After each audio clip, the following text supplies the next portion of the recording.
Parler de ça et qu'Allah subhanahu wa ta'ala fasse revivre dans la Ummah de Muhammad sallallahu alayhi wa sallam cet intérêt de savoir ilm al-waqt. Ilm al-waqt, c'est pas une question d'histoire. L'histoire, mes chers frères et sœurs, c'est pas la science du passé. Hein? L'histoire, lorsqu'on étudie l'histoire, le premier fruit de l'histoire, comme Ibn Khaldoun, Abdurrahman Ibn Khaldoun, celui qui a écrit l'introduction, Muqaddima, le meilleur livre d'histoire et de sociologie dans la tradition arabo-musulmane. Ibn Khaldoun, il a dit التاريخ في ظاهره لا يزيد عن الإخبار وفي باطنه نظر وتحقيق. L'histoire, dans son apparence, ce n'est rien que relater des histoires qui se sont passées, mais dans la vérité, dans le batin de Tariq, à l'intérieur de Tariq, il y a nazar wa tahqiq, il y a une vision, barakallahu fikum, il y a une réalisation. Une réalisation de quoi, mes chers frères et sœurs? Nous sommes toujours appelés à réaliser wajib al-waqt. Nous avons parlé l'autre fois dans le livre de la science que fardh al-ayn, c'est fardh al-waqt. La chose qui est obligatoire pour nous, qu'est-ce qui devient obligatoire pour nous? C'est la chose qui est obligatoire dans le temps. Donc l'imam Ghazali, il a utilisé cette expression-là, fardh al-waqt. Donc il est obligatoire pour nous maintenant de savoir si quelqu'un rentre à l'islam maintenant, par exemple, la première chose, ou quelqu'un atteint la puberté tout de suite, là, maintenant, c'est quoi la première chose qu'il doit apprendre? C'est comment faire wudu et comment prier la prière de Maghrib. Fardh al-waqt. La science du temps, la science de l'époque, la science du temps. C'est très symbolique. Ce que Sidi Sami a donné en guise d'introduction, moi je le considère fardh al-waqt. Je considère que comprendre notre époque, que comprendre cette question-là, parce que ça va donner une explication, ça va démystifier tout ce qui se passe autour de nous. Ça va démystifier tout ce qui se passe autour de nous. Ça va vraiment nous donner une explication. Pourquoi il y a ça? Pourquoi il y a des intégristes? Pourquoi il y a des extrémistes? Pourquoi il y a des rationalistes? Pourquoi il y a des réformistes? Qu'est-ce qui se passe autour de nous? Et ce n'est pas juste pour comprendre les autres, mais aussi pour réaliser wajib al-waqt, pour réaliser l'obligation de l'époque. Wajib al-waqt. Chaque génération a un différent wajib que l'autre génération. Chaque génération a une obligation différente que l'obligation qui est venue, que la génération, qui est venue avant eux. C'est quoi le wajib? Ce n'est pas l'obligation de notre génération, mes chers frères et sœurs. Je parlais à une sœur, c'est pardonner nos parents. C'est l'obligation de notre époque. Et lorsque je dis nos parents, ce n'est pas ton père et ta maman, c'est pardonner nos oppresseurs. Notre temps, s'il y a un temps qui est le plus comparable des temps de tous les prophètes qu'Allah subhanahu wa ta'ala a envoyés, c'est l'époque de Sayyidina Isa alayhi salam, c'est l'époque de Sayyidina Jésus, notre prophète Jésus, que la paix soit sur lui. Lorsque lui il est venu à une époque comme la nôtre, très similaire. Et c'est pour ça que nous croyons effectivement dans la aqida, dans la théologie, dans ce que les musulmans croient. Nous croyons que Sayyidina Isa elle va revenir bientôt. Nous sommes à une époque très similaire à l'époque de Sayyidina Isa alayhi salam, très similaire, lorsqu'il était envoyé. Et puis, c'était quoi son message? Pardonnez vos oppresseurs. C'est pas parce qu'il était lâche, hasha, astaghfirullah al-wahd al-ahad, même pour le dire en guise de qu'Allah subhanahu wa ta'ala nous pardonne. C'est pas parce qu'il était faible et n'avait pas l'armée suffisante, mais chaque génération a une obligation bien déterminée parce que chaque génération est conçue pour être le pont pour la génération qui vient après elle. Nous sommes arrivés à un point où notre génération doit parenter la génération qui est venue avant elle, sinon on est arrivé à la fin. Ça s'appelle comment? Dead end? Cul-de-sac. On est arrivé, mes chers frères et sœurs, à un cul-de-sac. C'est pas La question environnementale, c'est un cul-de-sac. La question spirituelle, c'est un cul-de-sac. La question religieuse, c'est un cul-de-sac. La question familiale, qu'est-ce que nous avons fait de l'humanité? Il est rendu où l'être humain? Qu'est-ce qui reste de la nature humaine, de l'être humain? Qu'est-ce qui reste de l'eau comme eau? Qu'est-ce qui reste de la pomme comme pomme? Qu'est-ce qui reste de la nature comme naturel? La ilaha illallah. Sans être pessimiste, on est rendu à une époque là, si on veut établir la justice, là on deviendra vraiment la seule réponse. Si on veut établir la justice, il faut massacrer la génération qui est venue avant nous. Et puis, on leur dit, comme quelqu'un a dit, « Oh Père, qu'est-ce que vous avez légué? Qu'est-ce que vous nous avez... Hein? Qu'est-ce que vous nous avez légué? Oh Père, qu'est-ce que vous nous avez légué? Oh Père, qu'est-ce que vous nous avez légué? Elle est où de la tradition? Qu'est-ce qui est resté de la tradition? Nous, les musulmans, si on s'adresse à la génération avant nous, ceux qui sont venus ici à Montréal, par exemple, ont bâti toutes ces mosquées ici, on se sent aliénés lorsqu'on rentre dans n'importe quelle mosquée, on se sent aliéné. Est-ce que c'est ça la religion de notre prophète? Si tu es frère, si tu es sœur, pire encore. Là, tu es appelé à rester en arrière dans une sorte de cage. On se sent aliéné. Est-ce que c'est ça le legs? Est-ce que c'est ça l'héritage? Est-ce que c'est ça la grandeur de l'islam? Est-ce que c'est ça que le prophète sallallahu alayhi wa sallam a voulu nous donner? On se sent aliéné. Qui se sent pas aliéné? Touba al-Ghuraba, on se sent aliéné dans nos propres mosquées, dans nos propres familles, avec nos propres enfants, avec nos propres parents, avec nous-mêmes. La ilaha illallah. Wajib al-waqt, l'obligation de notre époque, mon frère, c'est de déclarer Amnesty International. J'appelle pas pour Amnesty International, mais c'est de déclarer une amnestie globale. Amnesty. Pardon. Vraiment, ça doit être le slogan de l'époque. On ne veut plus la justice. Que la justice soit renvoyée à l'enfer. Avec tout le meaning, avec tout le sens de ça. Le jour du jugement, il y aura justice. Quand on ne cherche plus la justice, c'est pour ça l'école traditionnaliste, ils ont essayé au début de lutter contre le colonialisme. Et tous les mouvements anti-colonialistes, les leaders étaient des arifin. C'était qui? Amir Abdel Qadir al-Jazairi. C'était lui qui a fait face au colonialisme français. Amir Abdel Qadir. Vous voulez savoir ce qui Amir Abdel Qadir allez lire ses écrits spirituels. Là, vous allez voir. Allez voir sa biographie, comment ses ennemis l'ont décrit. Est-ce que nous avons des gens? Mais Amir Abdel Qadir, à un moment donné, c'est lui qui a cessé le feu. Parce qu'il a dit quelque chose dans ses écrits. Il a dit, nous sommes rendus on ne peut plus garder une guerre éthique. On ne peut plus maintenir une guerre éthique. Si on doit continuer la lutte, ça deviendra nécessairement contre l'éthique.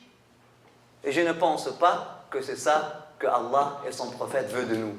Lorsque ton seul moyen de défense devient de devenir contre l'éthique, la solution prophétique, kun ka khayra ibnay Adam, sois le meilleur de deux enfants de Adam. Et si tu veux me tuer, moi je ne vais pas te tuer. Et ça finit là. On parle de défense légitime, mes chers frères et sœurs. Défense légitime, pas toujours. Le Coran nous donne, il y a une époque, et ce n'est pas une défense légitime. Il y a une époque là où on doit faire quelque chose. Il y a une époque là où on doit faire vraiment le pardon. Si on veut faire quelque chose, c'est le pardon. C'est l'obligation de l'époque, Wallahu a'lam. Ça m'a inspiré beaucoup l'introduction que Sidi Sami a donnée. Fard al-waqt, fard al-ayn, fard al-kifaya. effectivement, l'obligation du temps, on doit le savoir. Pas seulement comment prier, mais comment connecter. C'est quoi salat? C'est se connecter à notre rôle. Se connecter à notre rôle. Qu'est-ce qu'Allah subhanahu wa ta'ala veut de nous? Nous, comme génération, qu'est-ce qu'Allah subhanahu wa ta'ala veut de nous maintenant? Est-ce qu'il veut de nous de créer des mouvements pour établir le khilaf? Est-ce qu'il veut de nous de devenir des traditionnalistes? Est-ce qu'il veut de nous de devenir des réformistes? Qu'est-ce qu'Allah subhanahu wa ta'ala veut de nous comme génération abusée qui vient après une génération beaucoup plus abusée et qui l'a abusée? Il faut cesser le feu. À un moment donné, il faut arrêter, sinon on va où? C'est déclarer le pardon. Wallahu a'lam. Selon l'école traditionnaliste, on croit que l'obligation du temps, c'est vraiment cesser le feu et déclarer un pardon. Tu as été abusé par tes parents? Pardon. Arrête. Commencez une page blanche. Tu as été abusé par la génération qui est venue avant toi? Pardon. On commence une page blanche. Sinon, on arrive à un cul-de-sac. On est déjà là. Wallahu a'lam. Wallahu a'lam. Wallahu a'lam. C'est Allah subhanahu wa ta'ala qui sait mieux. Mais c'est ça qui serait, Wallahu a'lam, wajib al-waqt de notre époque. Imam al-Ghazali, il nous parle de savoir louable et savoir blâmable. Et puis, après nous avoir parlé de wajib al-waqt, de l'obligation du temps, et de la science du temps, et la science qui est obligatoire dans le temps, et de la science qui est fardhu ayn, il nous parle de la science n'incombant qu'à un nombre suffisant, ce qu'on appelle fardhu kifaya. Je dois intervenir. La traduction deviendra les sciences de source sacrée et les sciences de source humaine. C'est pas sacré et profane. Donc ici, c'est une mauvaise traduction parce que normalement en français, lorsqu'on dit sacré, c'est quelque chose qui a de l'importance. Profane, ça veut dire quelque chose qui n'a pas d'importance ou qui n'est pas sacré. Non. Si on veut traduire à la lettre, littéralement, les sciences venant d'une source sacrée, d'une source divine, et les sciences venant d'une source mentale, la raison humaine. Les sciences dont la source est la révélation, et les sciences dont la source est la rationalisation et la raison humaine. Okay? Donc, changer sacré et profane pour ça. Les sciences dont l'origine, c'est la révélation. Les sciences dont l'origine, qui part de la raison humaine. Bismillah. Naqli aqli, c'est ça. Comme toute production de l'être humain, quelle que ce soit production rationnelle ou production physique ou production émotionnelle, tout ce qui émane de l'être humain est soit louable, soit blâmable, soit permis. Et lorsqu'on parle de louable, dans le louable, il y a l'obligatoire, il y a aussi le mandoub, le recommandé. Donc ça rentre dans le louable. Chaque chose que l'être humain fait, avec son corps, ou avec son cerveau, ou avec ses émotions, est soit wajib, obligatoire, soit haram, interdit, et là on parle de deux opposés, soit recommandé, soit mal recommandé, déconseillé, soit le défaut, par défaut, les choses sont neutres, soit ça veut dire permissibles. On ne parle pas seulement des actions du corps, même des actions du cœur. Par exemple, une action du cœur. Qu'est-ce que serait obligatoire, une action obligatoire du cœur si tu l'as pas, même si tu fais toutes tes prières, même si tu fais tu jeûnes tous les jours, tu n'as pas fait une action obligatoire qu'Allah subhanahu wa ta'ala te dit par le corps. Qu'est-ce que serait une obligation obligatoire? Tawba, repentance, c'est une action obligatoire. Toubu ilallah jami'a, on doit faire une tawba. On doit être en état de repentance, de repentir. Mais il y a une autre action obligatoire de notre époque, avoir ham al-umma, avoir le concern, avoir le souci, concern, avoir le souci pour l'humanité, avoir le souci pour le bien-être de l'humanité. Lorsqu'on dit ham al-umma, l'umma, la nation du prophète sallallahu alayhi wa sallam, c'est toute l'humanité. On parle de ummat al-da'wa, on parle de ummat al-ijaba. On parle de umma, la nation qui est toute l'humanité, qui sont ceux pour qui le prophète Mohammed sallallahu alayhi wa sallam, on croit qu'il a été envoyé. Il a été envoyé à toute l'humanité. Donc, lorsqu'il parle ummati, ummati sallallahu alayhi wa sallam, son souci se dirige vers qui? Il se dirige vers toute l'humanité sallallahu alayhi wa sallam, parce qu'il veut guider il veut guider toute l'humanité sallallahu alayhi wa sallam. Il veut le bien-être de toute l'humanité sallallahu alayhi wa sallam. طيب, le souci de l'humanité. Donc, est-ce que est-ce que être un comment on dit? Environnementaliste. Est-ce que être un environnementaliste? Ok, ce qu'il a dit. Ok. Est-ce que ça serait sacré ou profane? Hein? Est-ce que ça serait obligatoire ou recommandé ou juste permissible?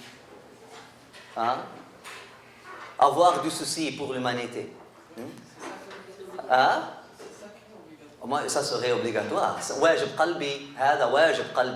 C'est une action obligatoire du cœur. Tu dois avoir le souci pour l'humanité. Et lorsqu'on parle de ça, on ne parle pas seulement de l'environnement physique, on parle aussi de l'environnement spirituel. On parle aussi de l'environnement émotionnel. Regardez la pollution émotionnelle dans laquelle nous vivons après les attaques de Paris. Une pollution émotionnelle ou non? C'est quoi la peur? C'est quoi le stress? Hein? Pire des pollutions. C'est quoi la haine? C'est quoi la méfiance? Pollution. هذا فساد في الأرض. هذا بالضبط la corruption sur terre. Et puis, on ne blâme pas seulement ceux qui ont fait cet acte, on blâme aussi les médias on blâme les politiciens, on blâme tout le monde qui ont fait de cet acte, qui ont donné à l'acte beaucoup plus d'importance qu'il méritait. Bien qu'on ne dit pas que ce n'est pas sacré. Une seule vie, c'est sacré. Lorsqu'on dit à l'acte, mérité, mais il ne faut pas faire peur à tous les êtres humains. Et puis, jusqu'à ce que moi, j'ai peur de mon frère. Est-ce qu'on a peur maintenant? Est-ce que s'il y a quelqu'un de barbu qui rentrera, même si je suis barbu, peut-être il va nous exploser, parce que nous sommes en train de parler contre l'extrémisme ou quelque chose comme ça. La ilaha illallah. On vit maintenant dans une époque polluée, émotionnellement, spirituellement aussi. Qu'Allah subhanahu wa ta'ala nous protège. Tfadhal. Donc, ces sciences louables sont celles qui profitent aux affaires de ce monde, telles la médecine et les mathématiques. On distingue alors en ce qui ressort... Il y a un frère, je ne sais pas, est-ce qu'il est ici? Et là, c'est un crime, une autre pollution intellectuelle. Parce que lorsqu'on m'a enseigné à moi le même cours, c'était quelqu'un qui est un orientaliste, j'ai oublié son nom. Qu'Allah subhanahu wa ta'ala me pardonne, mais Inch'Allah, je vais trouver son nom. Et que son nom soit oublié. Amin ya arhamar rahimin rabbil alamin, ainsi que ses œuvres. Parce que c'est quelqu'un qui a, par haine et par ignorance, est insistant à faire une comparaison qui n'a pas de relation, qui n'a pas à être faite entre un parallélisme qui n'a pas à être fait entre l'héritage occidental et l'héritage oriental. Et là, ils ont fait Saint-Augustin, c'est pas Saint-François d'Assise, Saint-Augustin, Saint-Thomas d'Aquin, Al-Ghazali, Averroès. Et puis, si vous avez étudié, vous savez de quoi je parle, c'est un cours qui est en train d'être enseigné et réenseigné. Et puis, Ghazali, c'est lui qui a arrêté la production mentale. C'est comme ça. Lorsqu'il y a un frère qui est rentré, l'autre fois, il a dit, tu enseignes Ghazali. C'est lui qui est le responsable de la stérilité de la civilisation islamique. Ah oui, je lui dis, la ilaha illallah, je ne savais pas. Il a dit que les mathématiques, sont les sciences des démons. Il dit, non, c'est pas ça.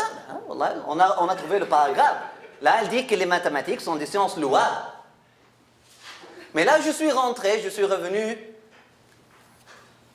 Il parle de ilm al-hisab, ilm al-hisabiyat.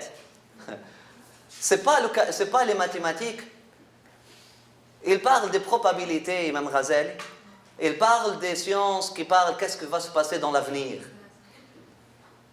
C'est ça ce qu'on appelle ilm al-hisab en arabe. Ilm al-hisabiyat. Hein, ça rentre dans ilm al-falak, ilm al-hisab. C'est même pas la cosmologie, c'est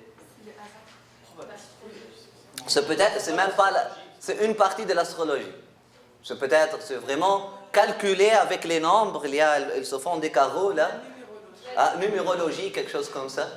Il parle d'une certaine science qui s'appelle la numérologie, ou même d'une certaine branche de la numérologie. C'est essayer d'avoir les secrets, prétendre avoir les secrets du nombre, et essayer à travers les nombres, par exemple, là on trouve là des gens qui ont la numérologie, il y a tout un secte qui sont en train de... 19 c'est quelque chose, et puis lorsqu'il y a 19, ils sont en train de relier tout à 19, parce qu'il y a un verset, il s'appelle alayhi tis'ata ashar, subhanallah, je ne sais pas, il y a d'autres versets qui disent sab'a min mathani, pourquoi pas 7. Ils ont essayé de bâtir tout autour du 19, et là, 19, c'est quelque chose comme ça, puis là, la fin du temps sera relié à 19, si 19. Allahu Akbar. Je ne sais pas pourquoi. Mais c'est ça la science que Imam Ghazali a dit. C'est la science vraiment qui ouvre les portes aux démons pour te faire tomber dans l'illusion. Hein? Mais ce n'est pas les mathématiques. Le frère n'est pas ici, mais vous pouvez, si quelqu'un vous dit que Imam Ghazali était contre les sciences, rationnelles, et puis il les appelle profanes, non? Profane, c'est la traduction française. Imam Ghazali, il dit ma'qoul, l'ulum al-aqliya ou l'ulum al-naqliya, il ne dit pas profane. Il dit quelque chose dans la raison et la source, et l'autre dans la révélation et la source. Bismillah, fadl. Allahu Akbar. Donc, ce n'est pas tout ce qui parle de religion, ce n'est pas tout ce qui parle de sacré et sacré. Ce n'est pas tout ce qui parle de religion est sacré. Et tout ce qui parle de la non-religion, là, il n'est pas sacré, non? Donc, Imam Ghazali est ici en train de lutter contre quoi? Contre cette dichotomie que nous avons créée. Nous avons créé une dichotomie entre Dieu et l'homme. Entre le savoir divin et le savoir humain. Nous avons fait cette dichotomie-là, vraiment, c'est ghurba, c'est vraiment... Comment... Séparation. Cette séparation entre Dieu et l'homme.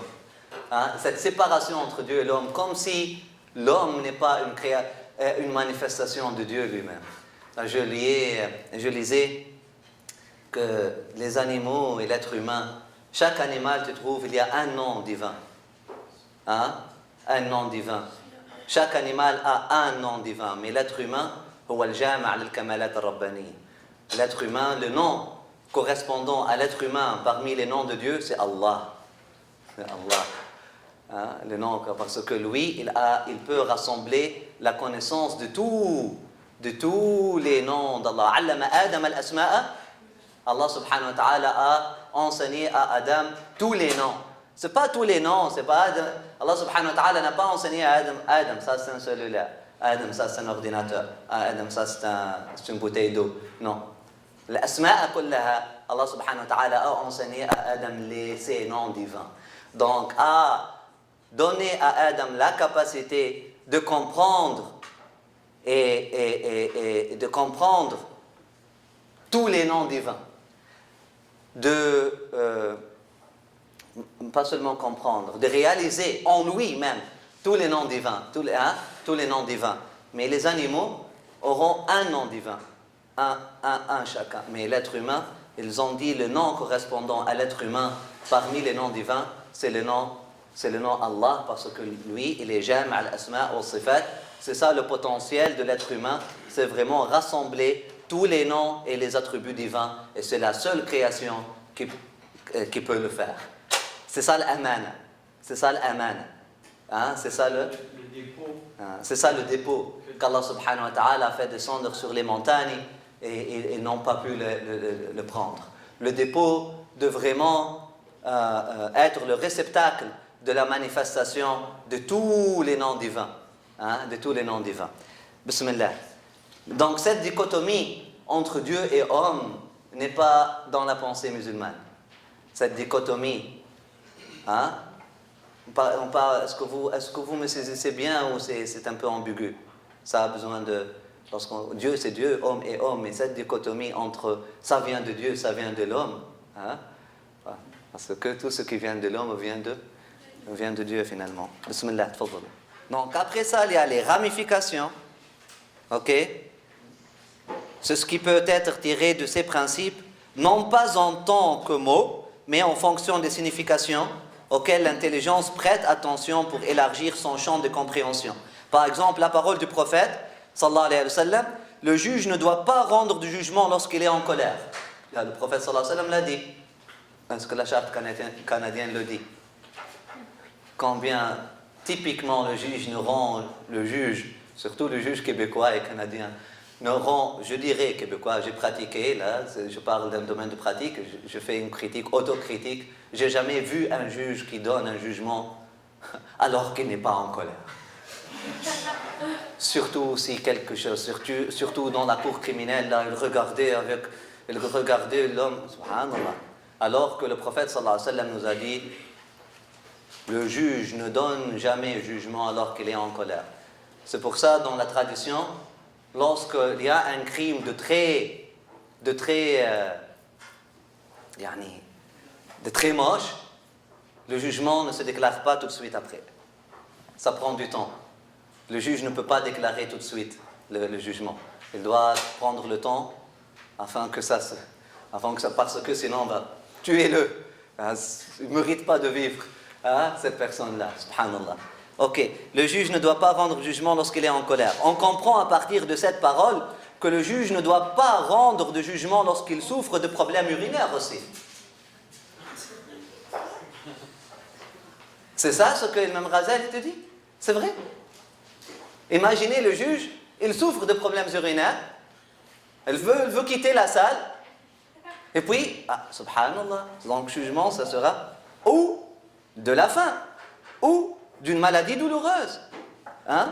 Ces déductions concernent soit les affaires immédiates de ce monde, on les retrouve dans les ouvrages de jurisprudence, dont les auteurs sont les savants du bas monde, soit les affaires de l'autre monde. Et il s'agit alors de la science relative au mouvement et état spirituel du cœur, et à ses qualités, et à ses vices, à ce que Dieu aime, à ce que Dieu déteste. Ces connaissances sont contenues dans les 2 dernières parties de notre ouvrage consacré à la révivification des sciences de la religion.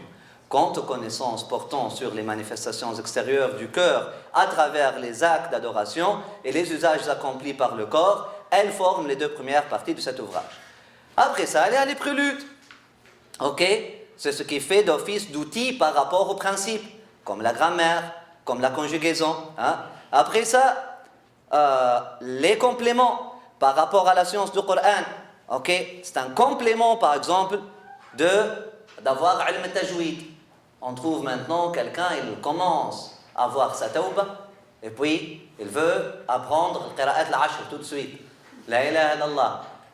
Aime le Coran avant. Aime le Coran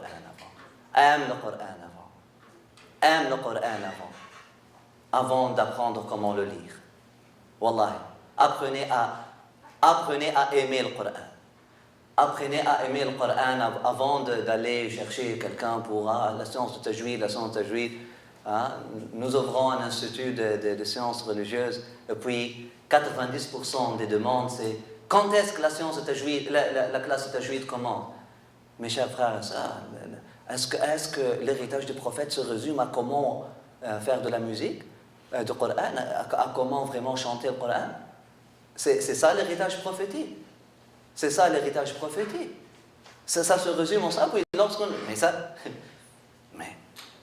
Si on parle de ça, non, ça c'est pas la science. On veut apprendre le din. Ça c'est pas le din. Non, c'est quoi le din? C'est comment je veux tajwid. Tajwid al-qulub qabl. Hein? Wallah. C'est vrai, c'est une réalité. C'est une réalité. Mais ça c'est... On est devenu comme ça, subhanallah. طيب, les compléments, c'est comment faire tajwid, etc. Là, Imam al-Ghazali, et les sons qui sont venus après lui, ne sont pas d'accord avec lui. Il dit, par exemple, les fondements de jurisprudence comme usul al-fiqh et méthodologie de droit, ça fait partie des compléments. Juste après lui, des étudiants d'Imam al-Ghazali, ils ont dit usul al-fiqh, ce ne sont pas des compléments. Ça vient avant le fiqh même. Usul al-fiqh, c'est les fondements du droit. Ok, le fondement de jurisprudence. Ok. Etc. Donc, après ça, ça vient la généalogie, ilm al-hadith, selon Imam al-Ghazali,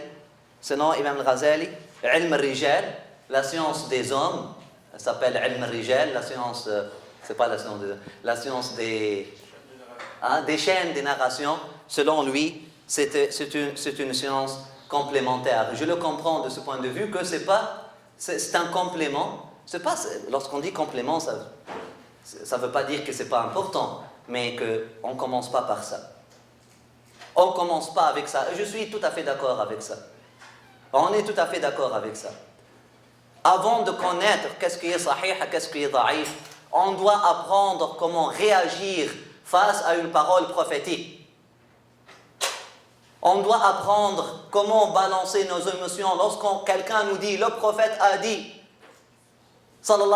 On doit apprendre à réagir, qu'on dit sallallahu alayhi wa sallam avec amour et être attentif à recevoir qu'est-ce que le prophète sallallahu alayhi wa sallam nous aurait dit. Pas une méfiance. Je vais attendre. Si c'est un hadith que je connais dans Ad-Du'afa, là, je vais le rejeter avec toute ma force. Pas comme ça. Il faut apprendre comment dealer, comment réagir face à la révélation, face à une parole du prophète. Comment ouvrir le cœur, comment ouvrir les sentiments, etc. Avant de, wallahu a'lam, avant de savoir qu'est-ce que serait, qui est min al-du'afa, qui est min al-aqwiya, qui serait parmi les hommes, parmi les gens qui ont fait la narration de hadith, qui serait vraiment fort, qui serait, parce que subhanallah, c'est une science qui a besoin de trop de wara'. Imam Bukhari il a dit cette science a besoin de beaucoup de wara', de caution, a besoin de beaucoup de caution, de précaution, a besoin de beaucoup de précaution et a besoin de distinctions subtiles. Et même Imam Muslim il te dit je ne prends pas les hadiths de Hassan al-Basri.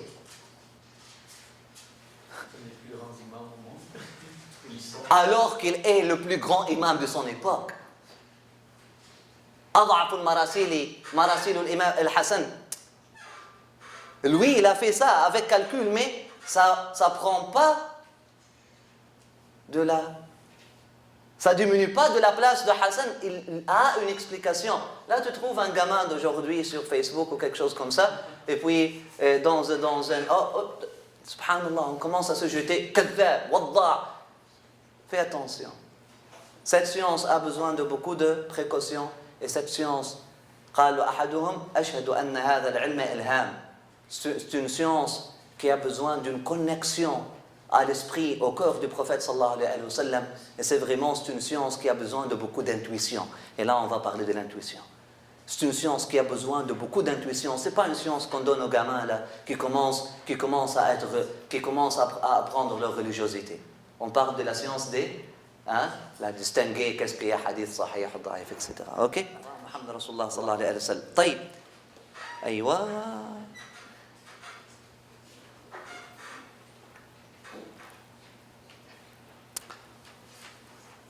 Après ça, on est à la page 64.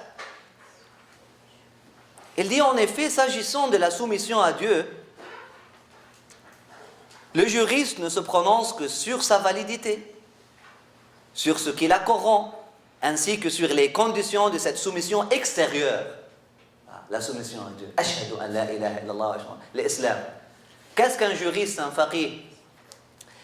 S'agissant de la soumission à Dieu, le juriste ne se prononce que sur sa validité, sur ce que la corrompt, ainsi que sur les conditions de cette soumission extérieure. Sa vision ne dépasse pas les apparences de l'affirmation verbale. نحن علينا الحكم بالظاهر والله يتولى علم السرائر. Il est incapable de se prononcer sur la soumission du cœur qui échappe à son domaine de compétence. La soumission du cœur échappe au domaine de compétence du juriste.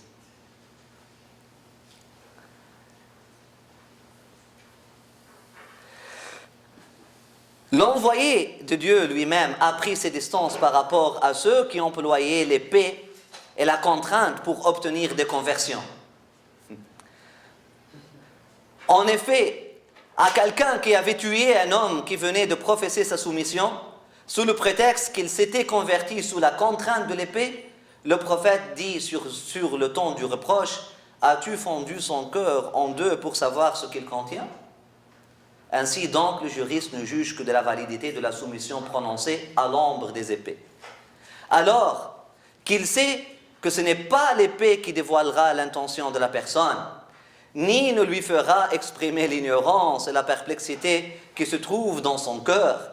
L'épée ne renvoie qu'à son propriétaire.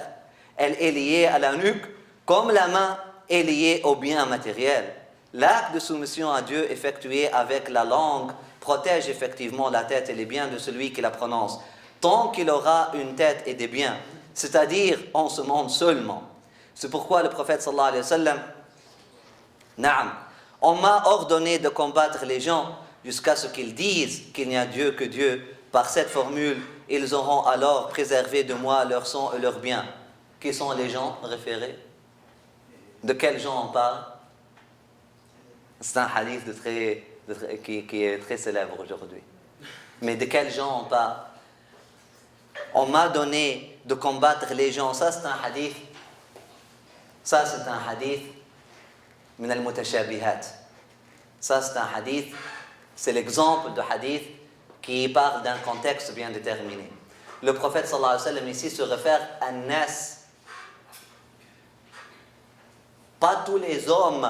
Il ne parle pas de tous les gens. Il ne parle pas des Romains dans ces nas. Donc, c'est les gens ici, ils parlent uniquement de Quraysh.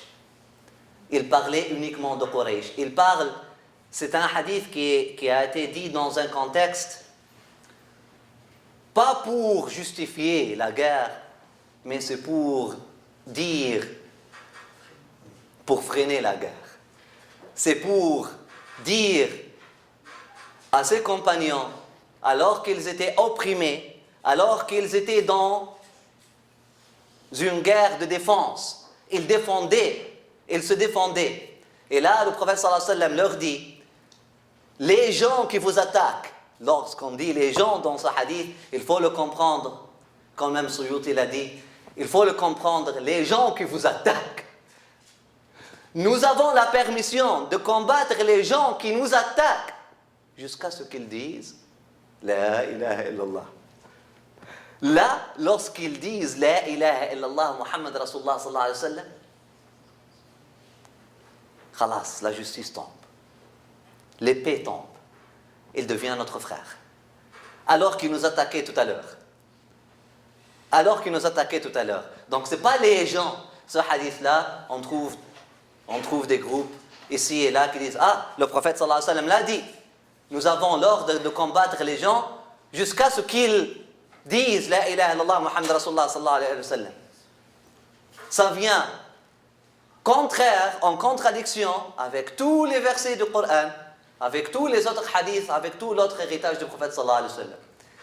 Il y a quelques gamins dans la science aussi, qu'Allah subhanahu wa ta'ala nous donne tawfiq. On ne dit pas que nous sommes meilleurs que eux, mais c'est une gaminerie lorsqu'on parle des gamins, on ne parle pas des autres, on parle de gamins en dedans de nous aussi. Parce que, la ilaha illallah, awqat wa awqat, parfois, Allah subhanahu Allah subhanahu wa ta'ala, le succès ne vient que d'Allah subhanahu wa ta'ala. Il y a des gens, par souci de pacifisme aujourd'hui, ont commencé à s'attaquer à ce hadith. Ah, c'est pas un hadith sahih. Ya Sidi, c'est dans Bukhari, c'est dans Muslim. Non, c'est pas un hadith sahih. Le prophète n'aurait jamais dit quelque chose comme ça. Avant de réagir ainsi face à une parole prophétique, mon cher frère, ma chère sœur, trouve une interprétation. Trouve une interprétation. في التأويل مندوحة عن الرد والصد. في التأويل مندوحة عن الرد. قاعدة, une règle dans l'interprétation. Dans l'interprétation, une suffisance ou hein? Dans l'interprétation, mandouha, c'est-à-dire une protection de la réjection.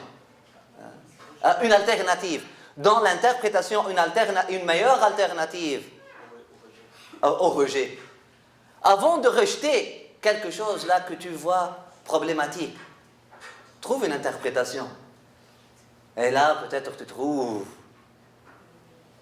Là, on parlait avec la sœur tout à l'heure. Pourquoi Allah subhanahu wa ta'ala, à travers le prophète sallallahu alayhi wa sallam, il y a un hadith, le prophète sallallahu alayhi wa sallam aurait dit aux femmes, reculez, votre place, c'est en arrière.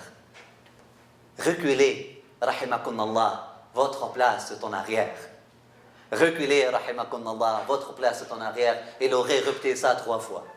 Qu'Allah soit satisfait de vous. Reculez, votre place est en arrière. Là, un féministe, comme je le suis, toujours, c'est un hadith qui m'a causé beaucoup de problèmes. Et là, j'ai passé des années pour trouver que c'est un hadith, et puis pour prouver que c'est un hadith, que le prophète sallallahu alayhi wa sallam n'aurait jamais dit quelque chose pareil.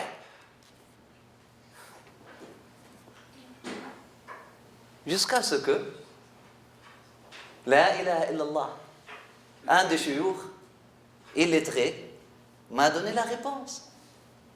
Et là, wallahi, même si le prophète sallallahu alayhi wa sallam ne l'a pas dit, c'est un mérite qu'il avait dit. C'est au contraire.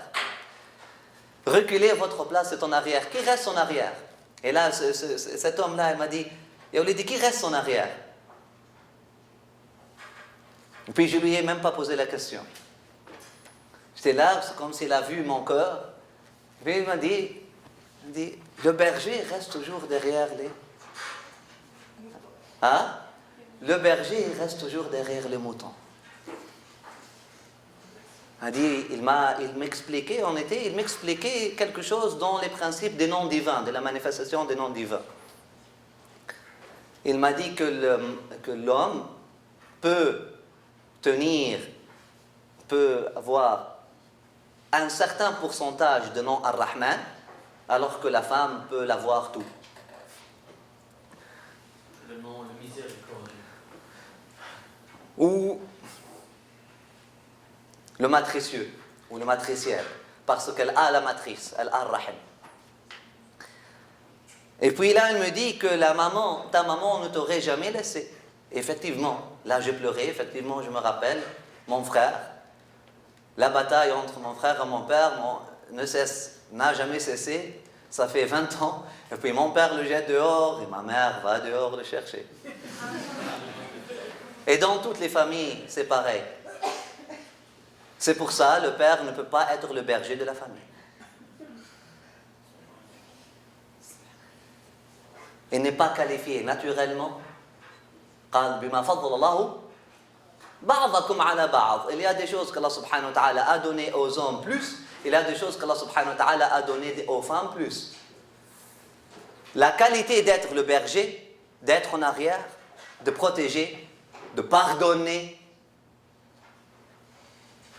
d'accepter, a été je ne veux pas dire la chair ici, c'est quoi? La part La part de chair. La part de la femme est plus grande que la part de l'homme là-dedans.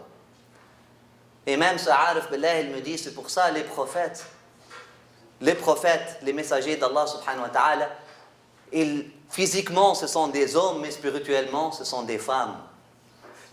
Dans ce sens, ils ont la qualité de la maman. C'est pour ça le prophète sallallahu alayhi wa sallam, il se compare à la maman. Et même Dieu, lorsqu'il se compare, il n'a pas dit wa ana ar'afu bi'ibadi min al-abi bi'awladihi. Il a dit wa ana ar'afu bi'ibadi min al-ummi biwaladiha. Il a dit je suis encore plus miséricordieux avec mes serviteurs que la maman avec ses enfants. Donc avec une réponse comme ça, en comprenant que la prière, que la salat, je te reviens Sidi, juste un instant, en comprenant que la salat c'est une sorte d'expression avec la parole, mais aussi expression avec les mouvements. C'est une sorte de, je ne veux pas choquer des esprits, mais c'est une sorte de danse. C'est une sorte de danse et on fait bouger notre corps pour parler à Dieu avec notre corps. Chorégraphie. C'est une sorte de chorégraphie. Effectivement, c'est une chorégraphie sacrée. La chorégraphie, c'est quelque chose que l'être humain a fait avant les mots. Adam, alayhi salam, la première chose qu'il a fait, c'est la prosternation. Avant même de dire Dieu pardonne-moi. La chorégraphie. Lorsque tu mets tes mains comme ça, en demandant à Allah subhanahu wa ta'ala, est-ce qu'il y a quelque chose qui va tomber dans tes mains? Physique? Est-ce qu'Allah subhanahu wa ta'ala a besoin de voir tes mains comme ça? Mais c'est une chorégraphie. C'est une chorégraphie parce que lorsqu'on fait nos mains comme ça, nous sommes en train de dire, le prophète sallallahu alayhi wa sallam, Allahumma nas'aluka al-jannah wa na'udhu bika min an-nar. Allahumma nas'aluka al-jannah wa na'udhu bika min an-nar. Lorsqu'il fait cette prière, lorsqu'il demande le paradis, il fait comme ça. Lorsqu'il se protège de l'enfer, il fait comme ça, ses mains. C'est une chorégraphie. Ne me blâmez pas si le mot n'est pas assez bien, parce que c'est une chorégraphie, ok? Ça choque personne, c'est une chorégraphie. Donc on est en train d'exprimer nos sentiments à travers les mouvements de nos corps. Lorsqu'on fait sujoud, lorsqu'on fait la prosternation, on met notre face de ce qui est plus cher, on le met par terre. C'est une chorégraphie. On est en train de dire à Dieu, à communiquer plusieurs messages. À communiquer à Dieu, à communiquer à nous-mêmes. Pour dire quoi? Ya Allah, nous sommes rien. Nous venons de la terre, on revient à la terre. Mais aussi, Ya Allah, on veut s'annihiler. On veut mourir avant de mourir. On veut revenir à toi. On veut enlever cet obstacle de création qui est entre nous et toi pour revenir là où il n'y a pas de voile entre nous et toi. On veut effacer notre face pour que seule ta face, pour que seule ta face subsiste, etc. Plusieurs choses que nous sommes en train de communiquer à Allah subhanahu wa ta'ala à travers les mouvements. Là, on se vient, on fait la prière en ligne droite. On est en train de dire quoi à Dieu? Nous sommes saf, nous sommes égaux. La yafkhar ba'dukum ala ba'd. Sinon, est-ce qu'Allah subhanahu wa ta'ala, est-ce que ça le dérange de voir quelqu'un prier ici, quelqu'un prier là-bas? Non. Allah subhanahu wa ta'ala écoute toutes les prières, mais c'est une forme on est en train d'exprimer nos sentiments à travers les mouvements. Là maintenant, avoir les femmes prier derrière les hommes, pourquoi on veut exclure ça de la chorégraphie et trouver une autre raison sexiste? Parce qu'elles ont awra, ou sinon les gens dans la prière auront une fitna, une explication qui ne tient pas. Selon moi, selon plusieurs ulama, une explication qui ne se tient pas. C'est une forme de chorégraphie pour dire que votre place est derrière. Gardez-nous dans toutes les guerres, dans toutes les batailles. Dans 2 des batailles, lorsque certains compagnons ont déserté, les femmes étaient derrière et les ont renvoyés. Votre place est en arrière. votre place est en arrière parce que vous avez ce talent de vraiment guider de l'arrière. Il y a un concept qui s'appelle leading from behind. Hein? Guider. Aujourd'hui, nous avons besoin vraiment de maîtriser cet art de guider de l'arrière. Hommes et femmes, nous avons besoin de l'apprendre. Comment guider l'humanité alors que nous n'avons pas des postes de pouvoir. Parce que le poste de pouvoir profane ou le poste de pouvoir politique, c'est pas ça le vrai sultan.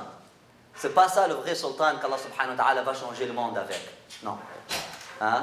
C'est pas ça le vrai pouvoir qu'Allah subhanahu wa ta'ala va changer le monde avec. Nous devons apprendre comment être des dirigeants du monde alors que nous sommes en arrière. Diriger le monde vers la bonne direction avec nos prières, avec notre sincérité, avec notre amour, avec le pardon, avec tout, alors que nous ne sommes pas, hein, alors que nous ne sommes pas en avant. C'est ça le berger. C'est ça être berger de l'humanité. Le Maghreb. Allahu Akbar. On fait, Inch'Allah, on fait la prière de Maghreb. J'ai des fois les larmes qui viennent aux yeux à vous entendre parler. Allahu Akbar. Vous me rappelez, c'est quoi l'islam? Ce que vous dites comme hadith, qu'est-ce que ça me rapporte? Je l'utilise avec des jeunes quand je suis intervenant avec eux.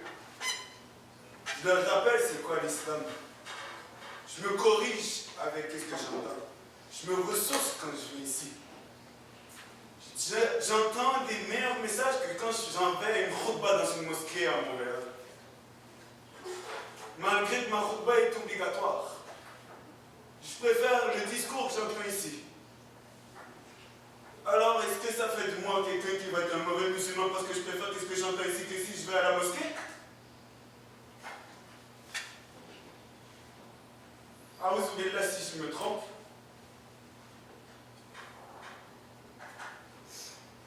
Mais non. Moi, si je suis dans le tort, que Dieu me corrige. Et si je suis dans le bon chemin, je pense qu'il y en a beaucoup qui peuvent témoigner.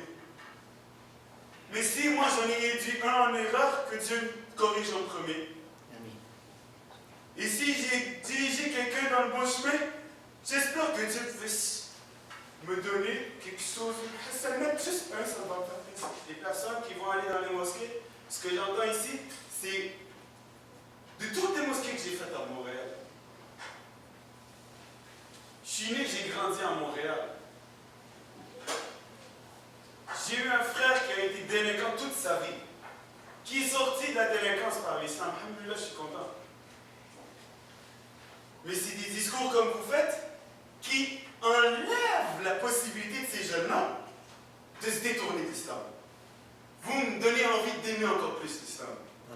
Vous m'enseignez l'islam et vous me rappelez c'est quoi l'islam. C'est ça l'islam, c'est le rappel. C'est rappeler aux personnes c'est quoi le bon, c'est quoi le mauvais. اللهم صل وسلم وبارك على سيدنا محمد وعلى اله واصحابه الطاهرين. اللهم انفعنا بما علمتنا وعلمنا ما ينفعنا وزدنا علما يا ارحم الراحمين يا رب العالمين. Qu'Allah subhanahu wa ta'ala nous guide encore plus et qu'Allah subhanahu wa ta'ala nous donne encore plus. L'intention derrière les paroles, c'est de vraiment